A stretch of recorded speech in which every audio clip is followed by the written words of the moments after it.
Tonight, I want to do a preview a little bit differently because for me, this game is bigger than just a predicted lineup or a score prediction. Chelsea away feels like a real test for Manchester United, but not just because it's a big fixture, not just because of the pressure, but because the type of game tells you whether a team can handle itself properly when the level rises. For me, this is about control. Can United go into a difficult away game and keep their shape, keep their discipline, make the right decisions, and stop the match turning into chaos? Because when the game becomes chaotic, that's when you really find out what a team is made of. And that's why tonight I'm not doing this as a straight predicted lineup show. What I want to do is talk about the game first, okay? And then bring the players' choices into that actual football conversation. Because for me, selection should sort of be done by the demands of the game rather than not just who people like, not just the biggest names, not just who had a decent moment in the last game. It should come from what this match is going to ask of Manchester United. So, the big question for me tonight, what is the real test for United in this game? Is it mentality? Is it structure? Is it dealing with the pressure? Or is it surviving Chelsea's sort of good moments, which they will have? Or is it whether United can finally show that they understand how to manage serious away matches? For me, the answer is probably all tied together as one, because I look at the game and I don't just see Chelsea. I see a match that will test United's shape, United's midfield control, United's decisions in transitions, because we will get them in this game, because they will be attacking us and not just sitting back, and whether the team can stay compact without losing all attacking threat. That, for me, is the real conversation tonight. So let's start there. For me, the first thing the game will really test is whether United can stay in control without becoming passive. Because that's the balance, isn't it? Like, attack and defend. We keep coming up against these teams that just want to defend and take their moments while we're trying to do both. And we seem to just get lost. You don't want United to be open and reckless, but you also don't want them pinned back waiting for problems to arise. And this is where the selection side starts to come into it naturally. Because if I'm thinking about control first, then I'm not starting with the front three, am I? I'm starting with who gives United calmness, who gives United the right distances, and who helps the team stay controlled when the ball turns over. Because with a player like Bruno, who will always try the pass, and we all look for the one he gets right, but there's a lot he doesn't. There will be a lot of turnovers, and we can't afford to have a stretched game. That's the first real choice in the game for me. So before we even get into names, let's talk about what this game needs from United structurally. What do you think is the real test for United tonight? Control, mentality, structure, or quality? Get in the chat, or if you're watching this back, get in the comments and let me know. Like I say, control, mentality, structure, or just the quality of play. And if you want Manchester United analysis with real football thought behind it, not just noise, subscribe to United Lens, because that's all you're going to get here. No clickbait, just proper football conversation. And make sure you get involved in the comments, because that's where it's really going on. What is it, the real test for United tonight? Okay. So before we get right into it, we'll go straight in and see who's in the chat. because I saw it popping while I was there. So we've got Danny, is great. Bilal as well. Good. If you boys see them, call them in. What's he saying there? Extra time for the under 18s. Yes, I know. If you can just keep me up to date with that as this is going on. We're very poor at times. It happens, mate. They're 18s. They're, hit and miss. And sometimes this is the first big real pressure they've been under. Remember, it's always on TV. Danny says mentality, discipline, and teamwork, not just expected everything to run through Bruno. Mark, have you ever joined an X space before? No, I don't think I have. No. I had to think about that one.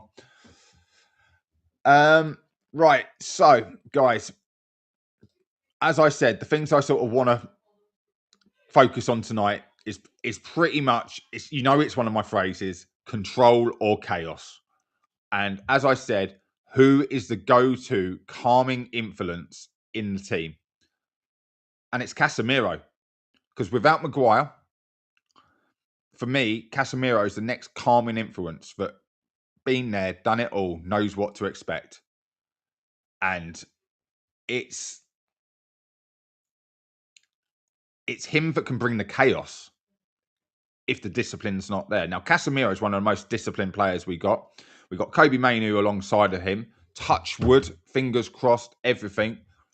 Waiting for the embargo section to come out tonight. So hopefully he will be okay for the match tomorrow. But I think that we need to almost sit in. We need to not give up space, but start deeper in the midfield towards the defence. And we will come on to the defence because, as you saw from the thumbnail, it is the hot topic for obvious reasons. But Bruno may need to play more in a midfield 5 than a number 10. He might need to just drop in as a central midfield 3, and we play wingers because controlling that space around Chelsea is pinnacle. We know Enzo's going to run it. Who can we put up against him? I think Bruno. I would say Bruno, chase Enzo around the pitch, and then Casemiro can just sit and just sweep in front of the defence, and Mainu just keeps the ball cooking like he does, turning out, keep playing it wide, little 1-2 touch passing, and then he won't have to do as much running. Because we know Palmer will want to get into those spaces. So for me, if Casemiro can sweep and deny Palmer the space, we let everyone else. So if you want to think of it as a 5v5, United's back 4, Casemiro, and then Mainu, Bruno, and everyone else going forward. That's the only way I see us controlling that aspect, okay? Because you can talk about patterns of play, but they don't happen in these kinds of games as much as they do in a open game. Under the lights, Chelsea, we all hate Chelsea.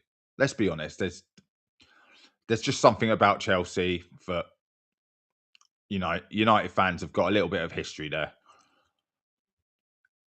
I see how we need to control almost sacrifice our attacking threat and give up the front foot approach, at least in the first half. We're not very strong starters. We need to be. And I'm pretty sure all of you can agree that we need to start a hell of a lot better than we did Monday night, right? And I don't want to go into Monday night. I've had more than enough, and you can go back and watch the review show of that because it's probably the most heartfelt one I gave. But Kobe Mainu is probably going to be so pinnacle to this that we may need to sub him off after about 60 minutes. I think we know Bruno can last, well, for infinity, really, in a match. I think if we ever played a 24-hour match, Bruno would still play every minute.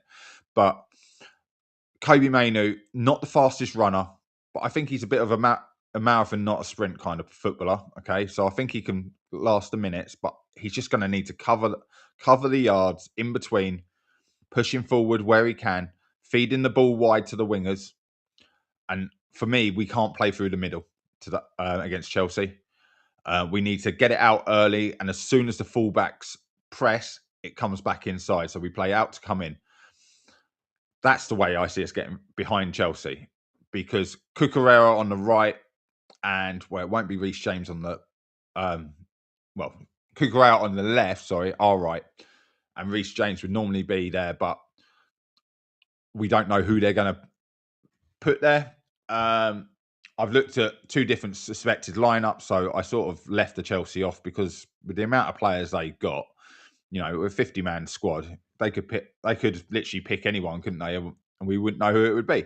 So when it comes to the midfield, it's all about Casemiro. But behind that midfield, let's get into it, guys. Behind that midfield, we're going to have the most makeshift back line I think we've had in a few years now.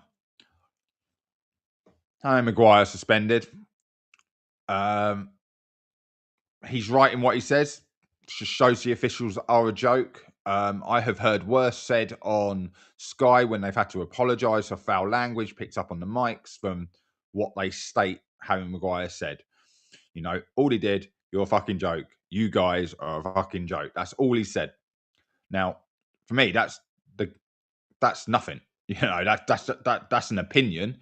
That's not necessarily foul and abusive language compared to what we've picked up many a time. If you go to a game, you hear worse than that for the lino not giving the flag, flagging the ball your way. So that just, yet again, United penalised because everyone wants United to fail. Facts, right? The Martinez one, for me, pulling someone's hair, you deserve to get sent off. Not because whatever you think of it, it's just a cowardly thing to do. Don't pull his hair, hit him. And that's all I'm going to say.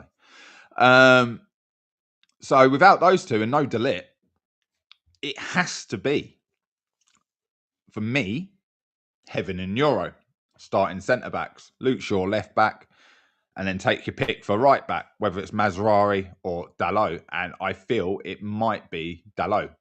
Although Mazraoui, I didn't think really done anything wrong. And with lacking game time, we can't expect him to be perfect. But I can also understand the flip side where people are saying, Dalot, Euro. I'll come back to the tweet that went out a couple of hours ago regarding Euro. Luke Shaw, and then play Dalot at left back. So that's another option. And as I just said, you could swap Euro out if it's true that he's also picked up a knock on his from training, and Heaven goes in there, which is about United's thing. That's the kind of luck we've had over the last couple of years. When most needed, everything starts to go wrong. But I think we're there. I said we'd get 69 points this year. And we're there or thereabouts. I'm more than happy with what we've got going on. So what do you guys think? Tell me, who are your starting centre-backs? There's enough of you watching on here and on X to just give me different lineups. Do you think Euro's a lie and Euro starts alongside Shaw? Euro starts alongside Heaven? Do you play Shaw and Heaven? Do you do something different? Leave Shaw at left back, Dalot right back, bring Mazraoui in as a centre back, or even play Casemiro there? Let me know, guys. Get in the chat now, live, or get in the comments afterwards and just sort of say, it's got to be these two. You see that as your first choice with what we've got available. We will pick as centre backs, because who knows? Who knows? I'm hoping for more, like I say, more clarification tonight when the embargo comes out. But it is what it is. We've got to wait. So yeah, I think if we've got to go with such a young centre-back partnership, and that's what I believe. So I believe it will be Euro and Heaven. So I'm basing my preview around them. Casemiro's pinnacle to these guys. The talk, the conversation. Heaven's a real confident guy. I still feel that Yoro's a little bit shy. More than capable, but that shyness needs to come out of him. Maybe he needs to spend more time around like Rio or something like that, because obviously we know Agent Rio's the one who got him to the club, or at least got it over the line. So it has to be those two. Then it has to be Casemiro, nigh on only 5 yards in front of them. Now, if you ever know about we talked about holding midfielders in football. The sweeper was either a sweeper that played behind the back line, but the Germans used to play Matthias Sammer, a sweeper, but in front. And he just cleared up the ball. And then it just turned that everyone just called it the Makalele. You know, it's Kante, and it progresses through holding midfielders. Now everyone's got one, right? But that's what Casemiro needs to do. Now, it's not actually his natural game. But it gives us the option to have him drop in as a extra centre-back, need be, because Chelsea do put the balls in the box. And I'd rather have that and drop into a 5 at the back and almost play a 5-3-1 as a defensive shape, or even just a 5-4, no striker, just fully drop back. And you'll understand why I said that when I get onto the attacking line. Because if we can solidify that and Chelsea push more and more forward, it gives us that counter-attack threat, right? Now, we know we can do that. You've only got to look at the goals against City, Arsenal. Our counter-attacking goals, even from set pieces, when we go fast and hard. And I'm okay with that, because this, for me, I can take a draw. I can take a draw against Chelsea and I can take a draw against Liverpool. And then I think that is Champions League football done. As long as you don't lose to those two, you could probably not worry about the rest of the results, because it's points they can't gain on us. So experience is going to play the biggest part. And literally our midfield and our defence, that 4, Mainu, Casemiro, Heaven, Euro, or whoever the extra centre-back is, just needs to play as a solid 4. Literally square it up, down like that. Keep the distance the same. 5-10 yards max between a centre-back and a central midfielder, and whatever it needs to be across. That's what I would be doing. That's what I would be installing. Right, if Bruno come back, get the ball, work it through the lines. But like I said, it has to go wide. And those wide players will be, for me, Mbeumo on the right, Cunha on the left. Obviously, still no Dorgu. And Sesko up front. But I will be giving Sesko an outright totally different kind of role that he hasn't played before. So if the ball's got to go wide out to Mbeumo, it's got to go in behind the fullbacks, Cucurella. Mbeumo, I think, can do him for pace. He certainly can dribble at him. And we know Cucurella is going to dive in. And Cunha, I think, is one of the best ball carriers in the league, as long as he keeps his concentration and keeps his head. And let's hope he don't try any more dives, because even if it's the smallest of contact and he's entitled to go down, it's just too much too soon. So before I go any more onto that, I've noticed a few of you have put the chats in. So Danny says Mazraoui, Heaven, Shaw, and Mazraoui and Heaven as centre backs, and Shaw and Dalot as full backs. Bad Gosho, welcome, Brad. I've not seen you in the chat before. Welcome to the show. Heaven and Shaw centre backs. Yeah, okay. And Danny also said or Shaw and Heaven. So yeah, I feel quite comfortable putting Shaw there, and it is really if you want to play Dalot at left back, or which I feel is better of the two at left back than Mazraoui. But they don't really have the height threat they have a pace threat in João Pedro up front. So it wouldn't be much of a gamble. It would have been the perfect game for Martinez. So, it is what it is. But no, I agree with that, guys. I don't think there's any wrong decision. I hope you agree that the midfielders have just got to stay tight to him and deny that space. The other option is, and I'll just put it out there, and you can give me a yes or no in the chat, or you can just laugh at me in the chat. Would he try three at the back? He has done it, but that's an option. Three at the back and play the wing backs. Hammering football. Chelsea wouldn't be expecting it, so it could be something a bit different, and the players obviously are aware of how to play that formation. Danny says, Euro is finished for the season, is the word. Huge loss, Mark. Yeah, but there was no word on that yesterday, and the press conference was done after the training, and then that came out this afternoon after what would have been like set pieces and video session. So I'm taking it with a pinch of salt, and I haven't seen enough big names covering it. So I'm maybe I'm just hoping more, guys. It is the hope that kills you, but right now we can't afford to lose Euro because Maguire comes back. We've still got 2 games without Martinez for violent conduct because it's a 3-game ban. So if we've lost Euro and we get Maguire back, what are we gaining? And I think Maguire and Heaven's actually a really good partnership and should do really well. Danny says, hopefully it's a scare. Yeah, hopefully. And he thinks 3 at the back. Yeah, was thinking 3 at the back. It's an option. But at the moment, as much as I'd love just to say it's 4-4-2, I'm doing the 4-2-3-1, which Carrick's played. If he changes that up, then he'll only go up in my estimations because I love a manager that will change the formation. As I said at the start, control or chaos, right? And sometimes you can bring the chaos to them by when they set up for expected 4-2-3-1 straight away. Shit, they are not playing that.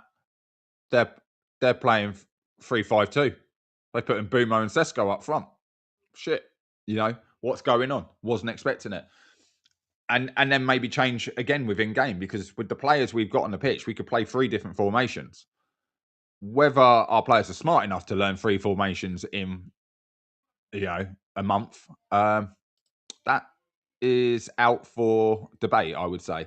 So yes, let's get back to that front line. Like I say, Mbumo right, Cunha left. We expect no different.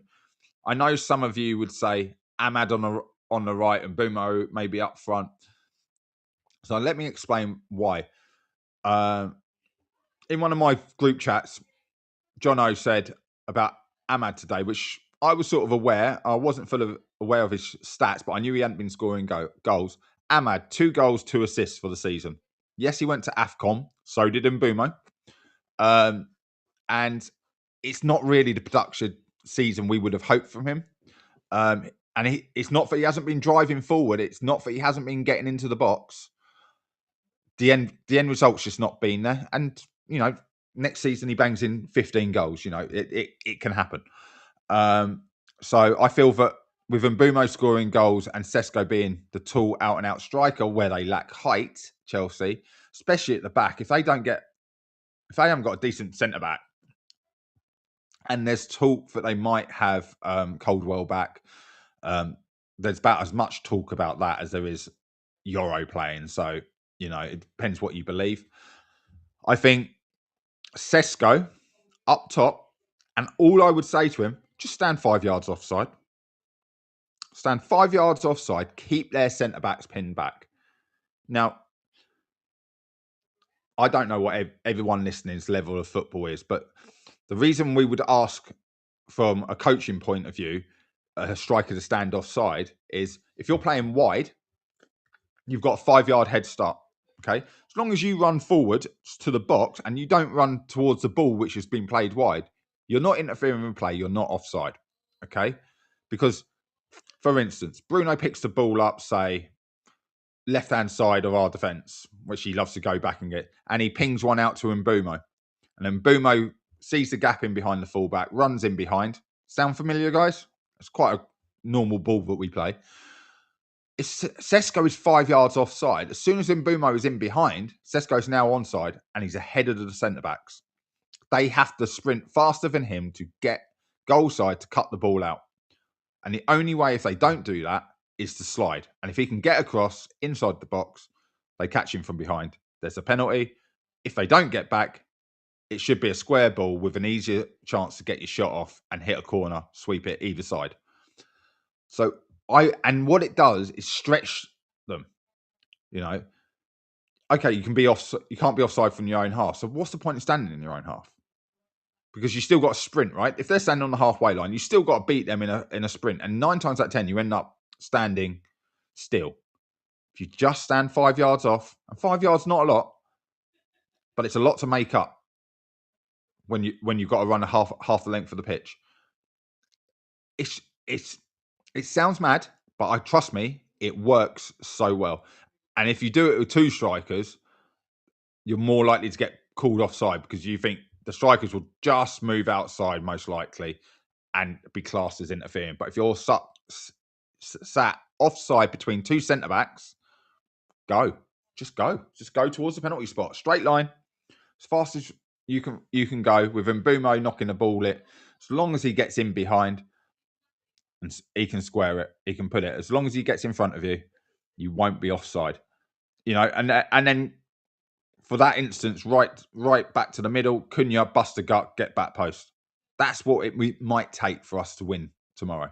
That counter attack, that utilisation of the space that Chelsea leave open when they try their build up play. They try to put the ball through Palmer as much as we do Bruno. So we're both as predictable. And that's how Chelsea have lost their last 4 games, because they're so predictable. You know what's coming. Their goalkeeper is a joke. Like Sanchez, I used to see at Brighton compared to Sanchez at Chelsea. It's like a totally different keeper. So, you know, what do you guys think?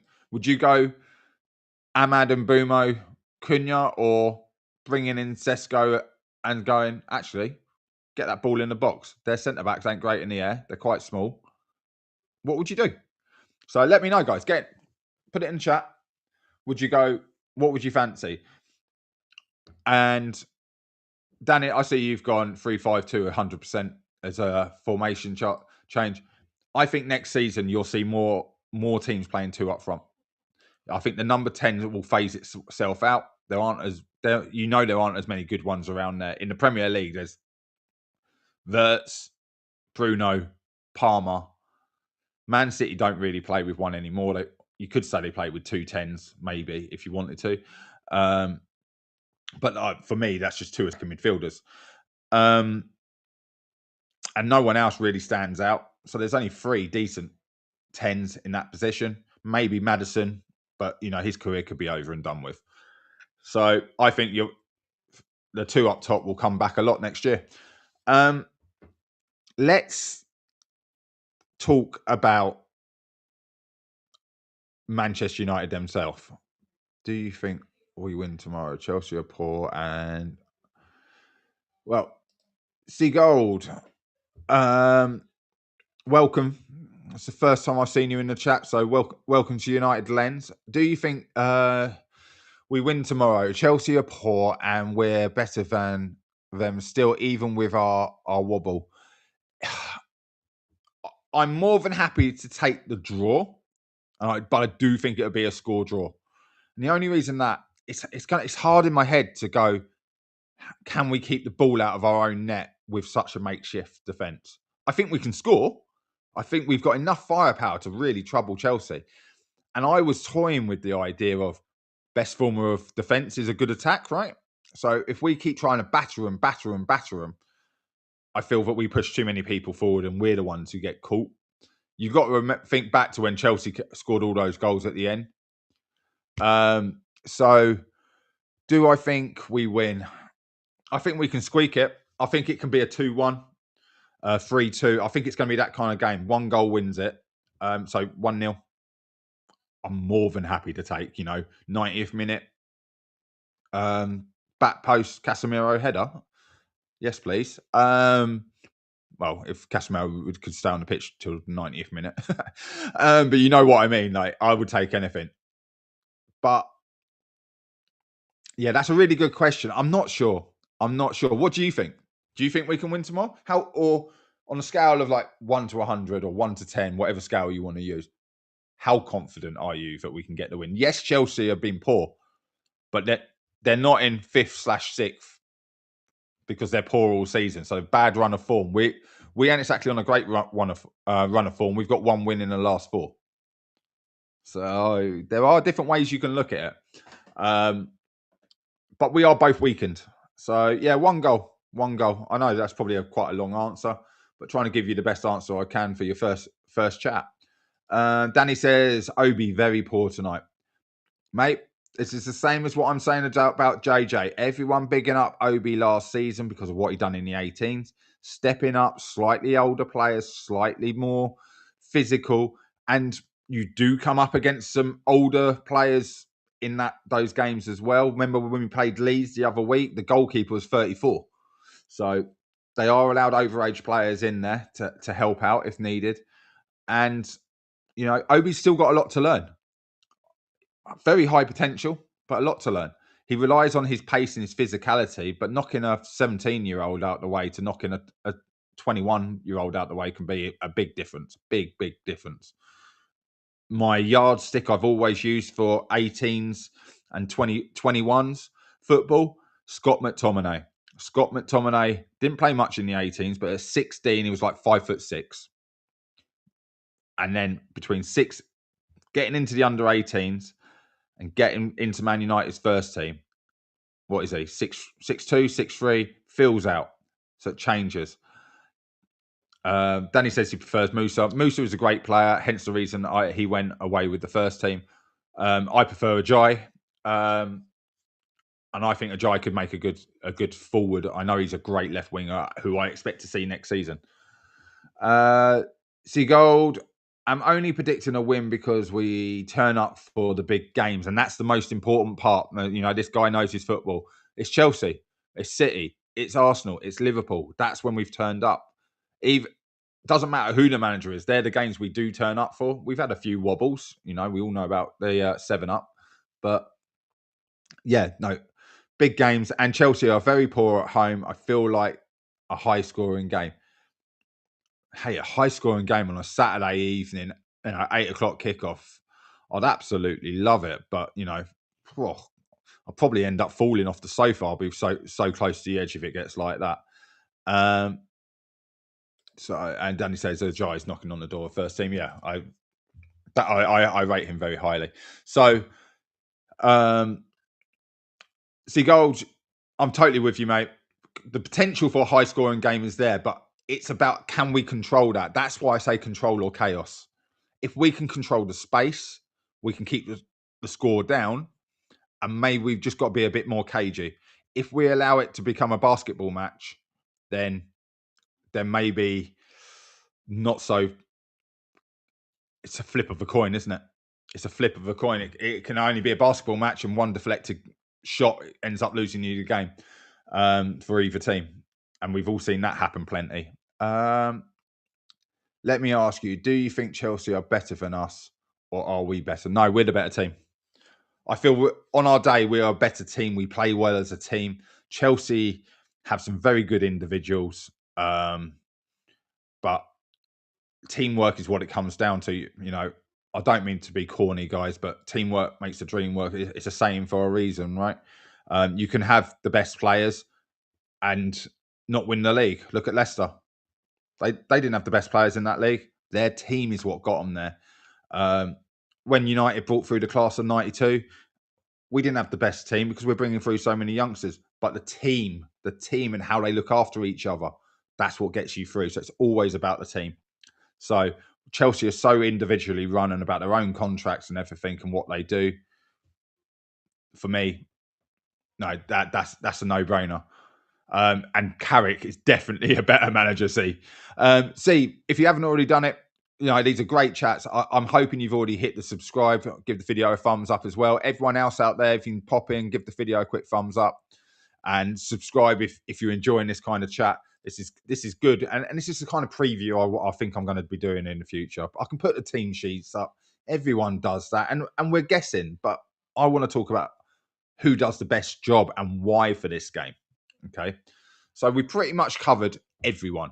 Okay, obviously the only one I've not mentioned, and we've always got to mention him, and that's obviously Lamens, Mr. Cool, Calm, and Collective. If we've got ice cold Palmer playing against us, we've got to think of a bloody a chiller name for the keeper because he is superb.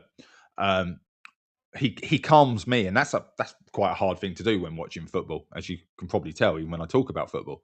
You know, football for me is in the blood. It's not life or death. You know, the kids are first, but you know, barely. Only just first, and then football. You know, it might be sort of one of them, slightly a little bit, but it's what counts. Z, thank you for whacking the subscribe, mate. Welcome to United Lens. And these boys in the chat, Danny and that, the moderators, they'll look after you. And any questions, you're welcome to ask literally anything. That's what this is all about. There's no right or wrong questions. It's all about debate. And that goes to everyone else, okay? And looks like Obi scored. Great. What a pass from Overy. Another good player. Good to see chat welcoming you. So he thinks he has to go with Dallo at right back, Shaw and Heaven centre backs, and Mazrari left back. Yeah, either the fullbacks play either side. I don't mind, and I don't have a problem with that. I'm just hoping Euro is fit because if Euro is fit, Heaven doesn't play. From what we can tell, Heaven won't necessarily start over Euro. So in that formation, and I am hoping the stuff about Euro is bullshit being put out, mate. It could be a leak test. It could have been someone putting something out there to see if there's a leak from the club. That's the kind of information that does happen. You know, we'll probably get the team news for Chelsea in the next couple of hours as well from Garnacho because he loves a leak. I don't want to see Malacia touch this grass. Malasia's gone, mate. His contract's up at the end of the season. I have no bad feelings, whatever way you want to phrase it. The guy has had a horrific injury. The injury itself wasn't horrific, but to have a double operation on the same ACL is horrendous. But you know, that's what happens in football. If you're ill-advised and you don't listen to the club and you go with your own people, you know, Manchester United, they've had enough people with ACL injuries. For fuck's sake, we look at what we did with Ruud van Nistelrooy, you know, and how we waited and assessed him and what he did after his. He should have just listened. He didn't. But, you know, I wish him all the best. I hope he gets another club and I hope he can get back into it. But when he came on there in that last game that he played, he looked like a fan turning up and playing, didn't he? Let's be honest, he did. So guys, score predictions, everything like that, I'd love to see. Obviously, C's already put his in, so let me know. But put them in the comments afterwards, yeah? Jump back in the comments afterwards, and let's see what different kind of score predictions we get. The more comments there are, the more people are going to comment when they're seeing it. In the last review video, I even had a Leeds fan coming in. I couldn't say a bad word against him. That's where this is. Everyone's welcome to their comments and their opinions. So I'm happy here. With United, with Chelsea, this is it now, isn't it? 6 games to go. Chelsea, Liverpool leaves us 4 games that we should win. I do worry about the Brighton game, last game of the season, away at the Amex. We've not got a good record there. I've seen United lose way too many games at the Amex. And Forest might be a given for us because I believe we play them either side of the semi-final. So that could be dangerous for Forest because it's all going to depend on the relegation, isn't it?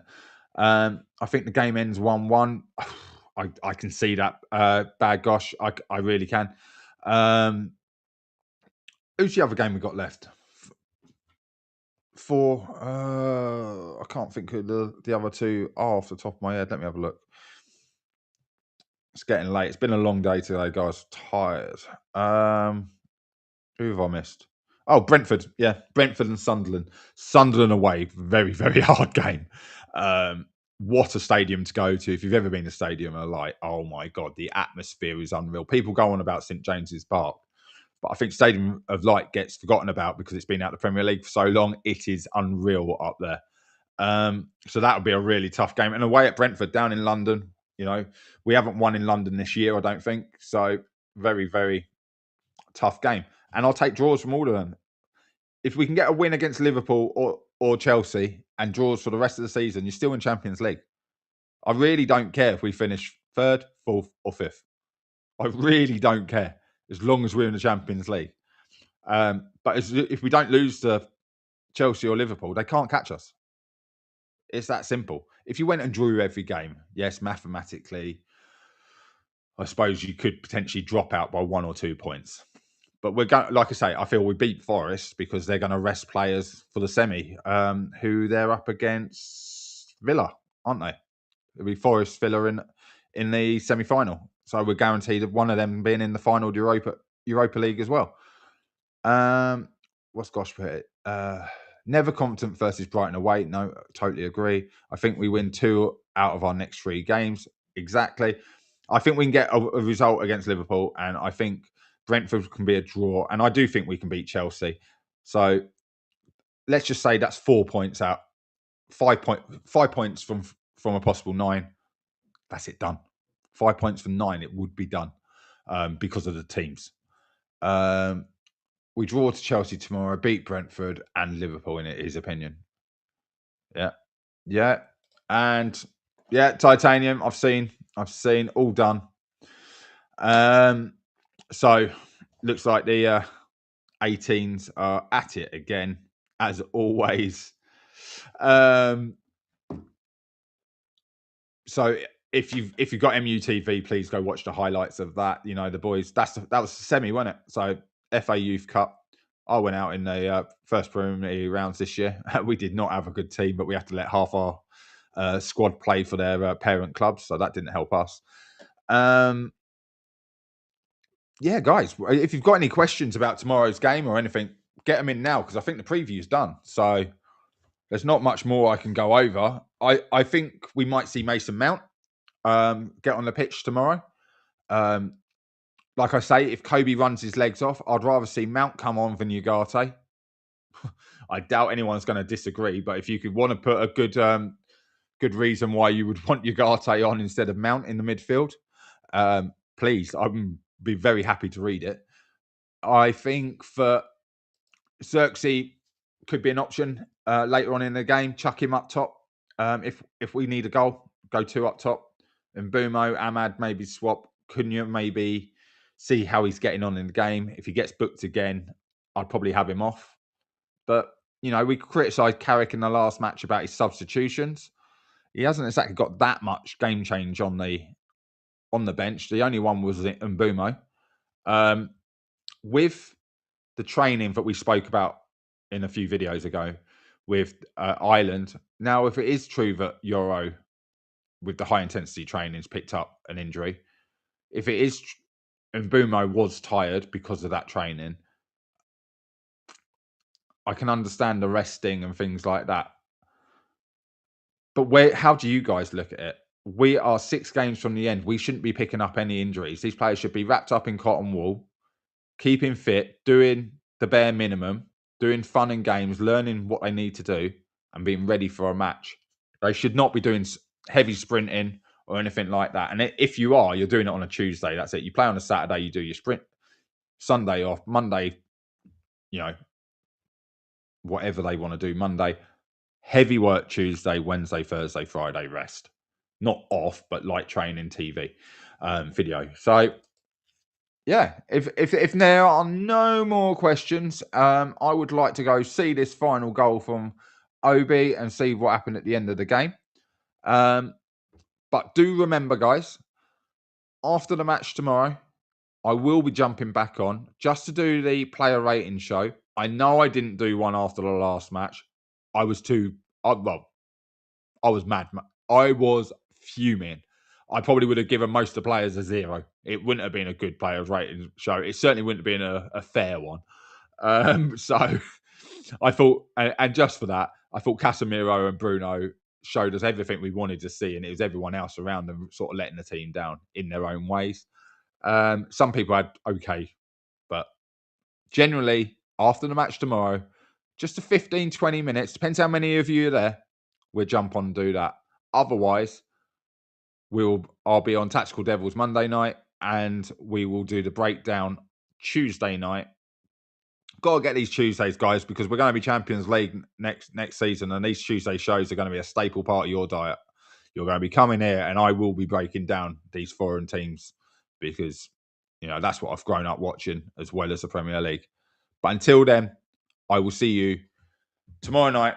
Player rating show at what we say 8:00 kickoff, 10 past that, 10 past, 8:15. I'll put a video up at halftime so you'll know what time we're starting, and I'll see you there. Take care, guys.